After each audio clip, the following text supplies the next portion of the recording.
Bonjour à toi, aujourd'hui je te propose un épisode original puisque nous partons pour l'Inde. Je t'invite à un petit voyage d'une quinzaine de minutes en Inde et je vais te présenter un temple absolument extraordinaire. On y va tout de suite. Bonjour à toi chère entreprise, bienvenue dans l'émission quotidienne, l'émission Parlons Business, l'émission qui te parle de stratégie d'entreprise et de web marketing. Alors tu vas me dire, mais quel est le rapport entre le web marketing et l'Inde? Alors justement, je vais te faire un lien entre un temple que j'ai visité il y a à peu près un an en Inde, un temple qui est absolument fabuleux. Et on verra plus tard pourquoi je t'en parle dans cette émission. Alors juste un tout petit peu avant, il se trouve que je vis en Inde, les 3/4 du temps à peu près, les 3/4 de l'année je vis en Inde, et justement j'ai découvert un temple et on décolle tout de suite. Alors tu vois, donc là on atterrit à New Delhi, tu atterris voilà, et puis tu as une belle chambre d'hôtel, donc tu y vas et puis bon tu poses tes bagages et tout, et puis la première visite que tu vas faire en Inde c'est justement un temple, et puis aujourd'hui je suis ton guide, et donc on prend un autorickshaw, tu sais ces petites voitures à 3 roues qui circulent partout et qui sont faciles à avoir à New Delhi, et l'intérêt c'est qu'elles se faufilent bien entre les mailles de la circulation qui est dense, donc on embarque là-dedans et puis on arrive devant un temple. Alors tu vois encore rien, tu as un grand mur devant toi et il te faut payer ton ticket, à peu près je crois 200 roupies, quelque chose comme ça. Donc on paye nos tickets, on est obligé de quitter les chaussures et de laisser les sacs dans un casier spécifique. Donc tu laisses l'appareil photo, le sac, compagnie, et puis on te donne un petit jeton pour le récupérer à la fin.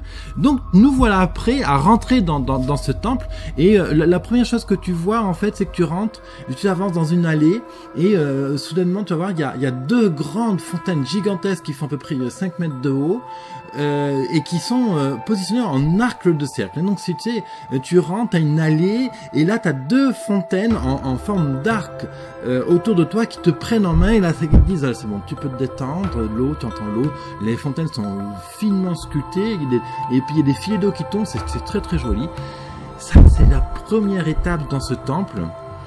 Et on est toujours à l'extérieur, hein, on est vraiment dans une allée, il y a du jardin autour, il y a des belles plantes, une belle décoration, et tu continues à avancer et tu fais à peu près peut-être 100 mètres, et puis là tu arrives devant une gigantesque porte, un monument qui fait office de portail, de porte, avant d'entrer et d'accéder à la vraie pièce centrale du temple. Ne serait-ce que ce monument-là, il est absolument énorme. Il fait quelque chose comme 15 mètres de haut, la porte elle fait peut-être quelque chose comme 10 mètres de haut, c'est une grande porte voûtée, c'est à peu près une sorte d'arc de triomphe si tu veux, mais très large. C'est un vrai bâtiment en soi, donc quand tu rentres dedans, il fait frais, ça contraste avec les 40 degrés qu'il fait à l'extérieur. Tu rentres dedans, il y a du marbre, un beau marbre marron, la pierre c'est du grès rose qui vient d'Inde, la hauteur plafond est énorme, il y a un peu de monde, mais vraiment l'ambiance est très feutrée, c'est très doux.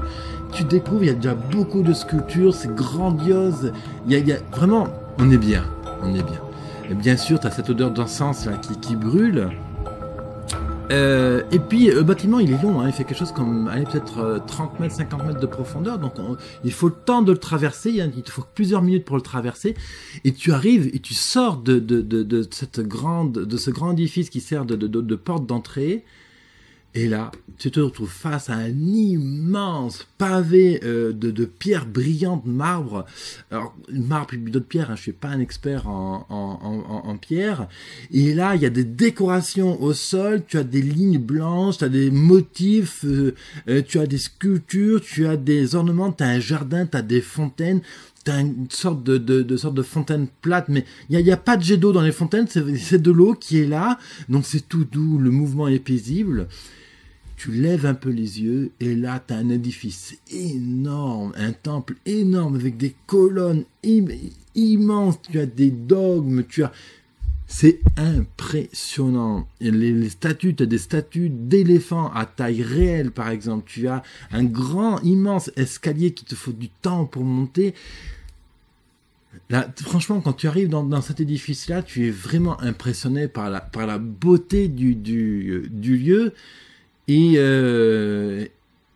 c'est vraiment un lieu extraordinaire. Et Tu as des bonnes odeurs, ça contraste tellement avec la vie qui grouille à 1000% à l'extérieur dans New Delhi, il y a beaucoup de monde, il y a des odeurs de nourriture, des odeurs aussi moins agréables, tu as des gens qui bougent, qui se sourient, qui demandent d'où tu viens, compagnie, là, et ça contraste tellement avec le calme qui est à l'intérieur, même si des fois il y a beaucoup de monde, c'est vraiment extraordinaire. Et ce temple-là, c'est le temple Akshardham. Le temple Akshardham, il a été construit dans les années 2000. Et c'est un complexe en fait qui est vraiment impressionnant. Et puis on continue un peu la visite guidée. Donc tu montes ces grands escaliers. Là il y a une porte immense. Je sais pas quelle taille a fait cette porte, mais peut-être certainement encore 10 ou 15 mètres de haut sur 10 mètres, 8 mètres de large. Tu rentres dedans et t'as un Bouddha géant. En or, ouais, avec donc c'est une pièce qui doit faire à peu près 10 mètres de large, 15 mètres de haut, avec des pierres incrustées, du marbre blanc, quoi. C'est vraiment impressionnant, quoi. C'est impressionnant. Voilà, c'est un temple vraiment, si tu as l'occasion et si tu te crées la chance d'aller en Inde, visite-le. C'est à New Delhi. Il est facile d'accès, hein, ce temple, beaucoup plus facile que justement le Taj Mahal, par exemple. C'est un temple qui est surprenant à tout point de vue. D'un premier point pour ce qu'il dégage. Le deuxième, c'est l'aspect création, sculpture, l'art, l'œuvre en elle-même. Souvent, je compare ce temple à nos châteaux français, Versailles, Chambord ou Cheverny ou Chenonceau. Bien sûr, c'est des œuvres qui sont complètement différentes, mais en termes d'ouvrage, de finesse d'exécution, etc., pour donner un ordre d'idée, si tu devais arriver à donner un ordre d'idée sur le travail, mais vraiment, c'est un temple qui est sur la même lignée en termes de quantité de travail. Donc ce temple, c'est Akshardham, c'est un complexe de temples hindous. Les travaux ont débuté dans les 2000, et ce qui est absolument extraordinaire avec ce temple, c'est qu'il a fallu seulement 5 années pour le construire. Les ingénieurs qui ont fait ça, il est 100% indien, hein, ce temple, les ingénieurs qui ont conçu ce temple ont mis au point des techniques absolument révolutionnaires pour construire ce temple en seulement 5 ans. Si les techniques usuelles de notre siècle auraient été utilisées pour construire ce temple, il aurait fallu quelque chose comme 15 ou 20 années de construction. Et les ingénieurs étaient extrêmement ingénieux, et en seulement 5 ans, cet immense complexe est sorti de terre. Juste pour te situer un tout petit peu le côté gigantesque de l'ouvrage, le temple central, parce qu'il y a plusieurs temples, hein, on parle d'un complexe de temples, le temple central fait 110 mètres de long, 96 mètres de large, 43 mètres de haut. Et juste pour donner encore une autre dimension de l'édifice, c'est quelque chose comme 300 millions d'heures travaillées par des volontaires. Hein. C'est quasiment que des volontaires qui ont travaillé sur l'édifice. 300 millions d'heures. Alors, c'est vrai que j'ai pas comparé, j'ai pas pensé à regarder, souvent je suis pas architecte, hein, combien d'heures il a fallu pour construire, admettons, la Tour Eiffel, ou combien d'heures il a fallu pour construire un château tel que Cheverny, ou les anciennes tours de World Trade Center, ou je sais pas combien d'heures il a fallu, mais 300 millions d'heures humaines travaillées par des volontaires. Non, mais des fois, faut se... Alors, bien sûr, il y a quelques variations au niveau des chiffres, en fonction que tu vas sur Wikipédia ou d'autres sources, mais peu importe, les chiffres restent totalement impressionnants. C'est aussi 8000 volontaires qui ont travaillé sur l'édifice. 8000 volontaires. Alors 8000 volontaires, bon, c'est déjà une très grosse multinationale, hein. Je veux dire, je sais pas combien L'Oréal en employés, mais ça doit être beaucoup plus que 8000, mais déjà une boîte qui a 8000 employés, Facebook, je crois ils étaient, ouais, Facebook ou Google, quoi, grosso modo. J'espère que je ne me plante pas sur le nom employé de Google, mais peu importe, quoi. C'est vraiment ça correspond à une grosse multinationale, quoi. Ce qui est impressionnant, c'est les techniques qui ont été mises en œuvre pour construire ce temple. Et un autre point encore, allez, pour te donner encore la dimension, il y a 20 000 statues dans ce temple. 20 000 statues, des vraies, hein, pas des moulages en béton, etc., hein. Autre facteur très intéressant de ce temple, ni acier, ni béton ont été utilisés pour construire ce temple. Le truc, quand même, il fait 110 mètres de long, 85 mètres de large, 83 mètres de haut pour la pièce centrale. Je te parle pas, il fait je sais pas combien de centaines de mètres carrés il fait au total, mais il y a un grand parc autour, il y a plein de sculptures, il y a plein de choses. Pas de béton, pas d'acier. Et la première chose que j'ai envie de te dire, qui m'est tout de suite à l'esprit, quand on veut, on peut. Quand on veut, on peut. Alors c'est vrai que ça peut sembler quand même bizarre. Il va dire, voilà, David est parti sur le nuage indien, là, il a fumé je sais pas trop quoi ce matin. Mais non. Ce que je veux te dire par là, c'est que s'il y a un truc qu'on peut apprendre des Indiens, là, aujourd'hui, c'est leur détermination à faire quelque chose. Même s'ils ne savent pas exactement comment ils vont le faire, ils le font.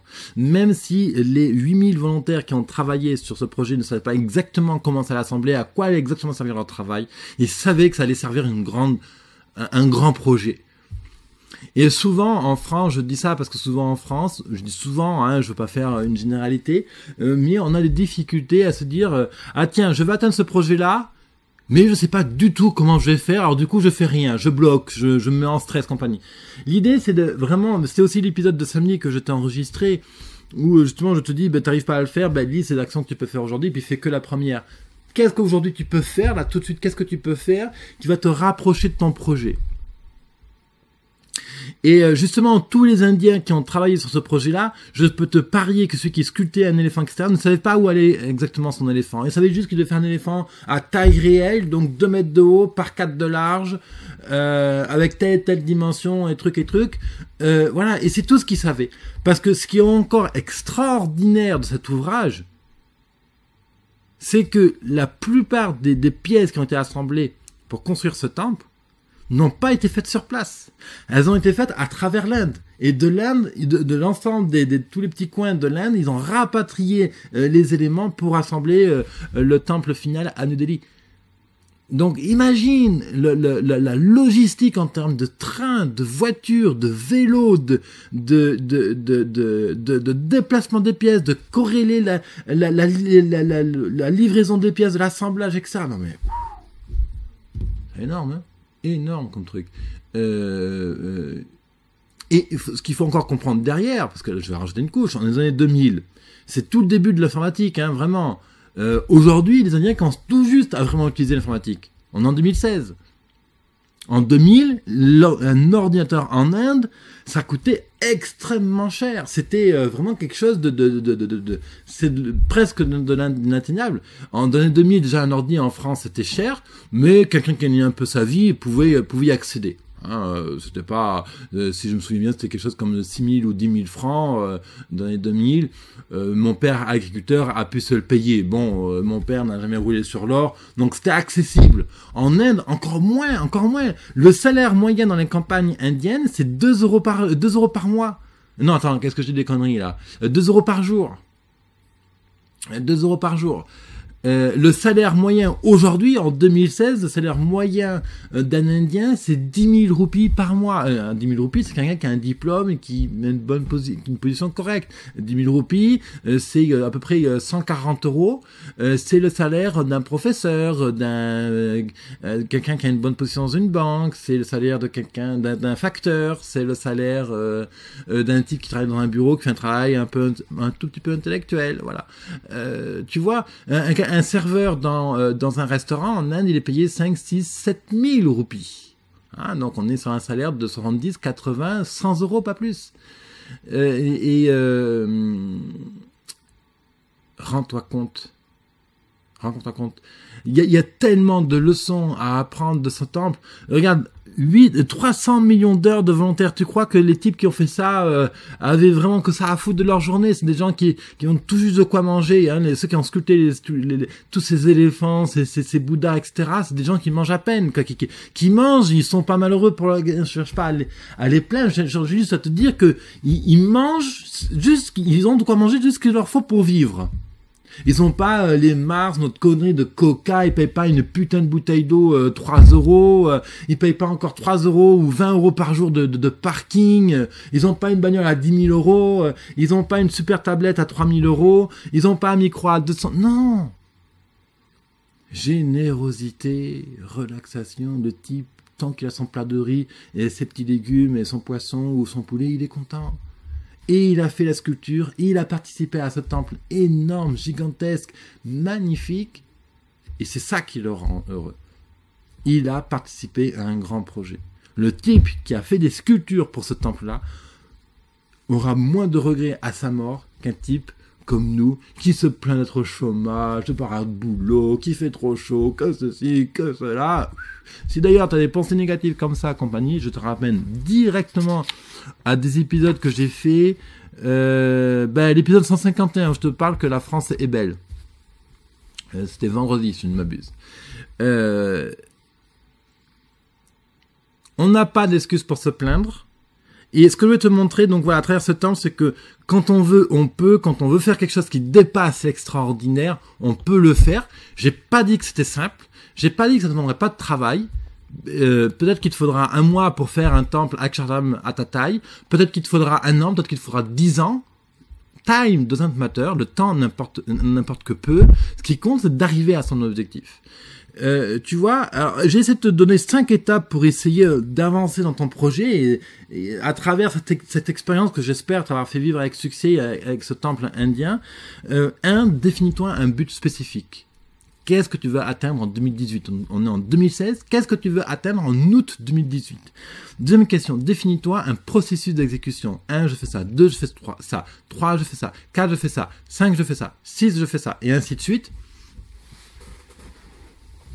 Et l'idée, c'est que peu importe le temps que tu mets pour faire la première étape, tu l'as fait.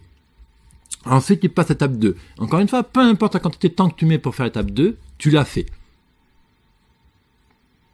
Et tu ne passes pas à l'étape suivante tant que la précédente n'est pas terminée. Et ça, c'est extrêmement gratifiant parce que tu sais que quand tu finis la tâche 1 et que tu passes à la tâche 2, tu sais que c'est fait, que c'est cool, c'est fait. T'es heureux parce que tu as fini la première étape et tu vois que tu avances. Troisième point, le focus. Les types qui ont fait Akshardham, c'est des gens qui sont hyper focus.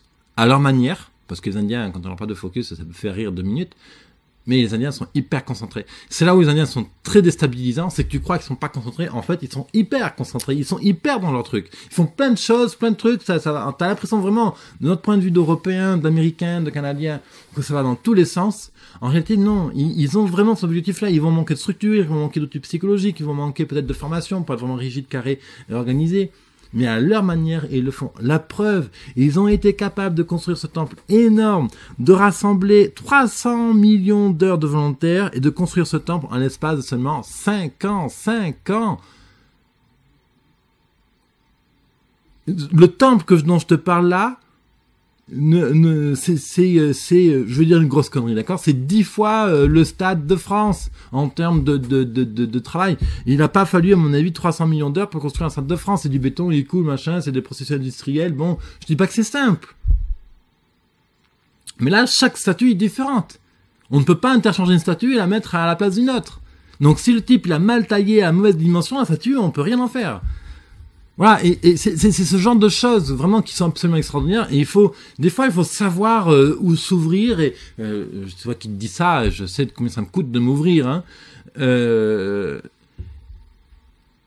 Voilà, c'est vraiment extraordinaire de voir ça. Donc, un but spécifique. 2, donne-toi un processus pour un process d'étapes à franchir que tu sembles logique, et puis tu peux le modifier en cours de route ton processus, hein, et te fais les unes après les autres. 3, un focus, parce que normalement quand tu as un but spécifique et que tu détermines déjà l'ordre des étapes à réaliser, ça te donne un focus. Tu sais que tu veux aller là, tu sais que tu as telle étape à franchir, tel escalier, et donc ça te donne vraiment une bonne direction. Et tout ce qui vient perturber cette direction, tu dégages.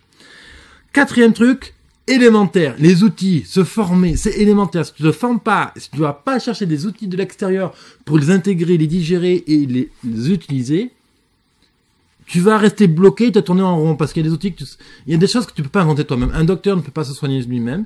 Si moi, je cherche à poser du carrelage dans la maison, ça va être une blague, le truc qui va être bancal, décalé, pas les mêmes espaces. Donc, on fait appel à un pro pour ça. On va chercher des formations de l'extérieur, pour justement faire un carrelage pro, nickel, chrome, qui monte bien, qui est beau, quand tu mets une table dessus, ça bouge pas, quoi. Donc, quatrième point, aller chercher d'outils à l'extérieur. Cinquième, ça rejoint un peu l'idée, mais de manière plus approfondie, se faire aider, accepter de se faire aider. Va voir un coach, va voir un professionnel, viens chercher un mentor, va chercher un consultant en business development, un consultant, un coach, un type comme moi, alors moi ou un autre, peu importe, c'est pas la question, mais va chercher des gens compétents pour te guider dans la définition de tes objectifs et pour avancer dans ta boîte. Voilà, c'est ça que je voulais te dire aujourd'hui. J'espère vraiment t'avoir amené en Inde et t'avoir montré que vraiment des choses extraordinaires sont possibles. Et je peux continuer comme ça. Combien de temps on est? J'ai pas regardé. On est à 22 minutes. Ouais, je vais m'arrêter là parce que voilà. Justement, si tu crois vraiment fermement dans ton projet, que tu veux aller plus loin, je propose 8 places chaque semaine, seulement 8 places, hein, parce que je peux pas en prendre plus. J'ai peu de temps. Mais moi, ça fait partie de mon but et de ma manière de vivre. Moi, j'adore donner. Donc, je donne 30 minutes de coaching pour faire le point, faire le bilan, faire le point sur tes points forts et déterminer un plan de route concret, pragmatique pour que tu aies tout de suite un point clair. Je te disais, but spécifique, process, focus, des outils, formations que tu peux intégrer. Mais pendant 30 minutes, on va faire le point de ta situation et vraiment, en 30 minutes, tu vas repartir avec déjà un petit plan d'action, quelques étapes pour t'aider à franchir le palier supérieur. Donc c'est 30 minutes de coaching gratuit. Tu vas sur biz200.fr/go. Excuse-moi.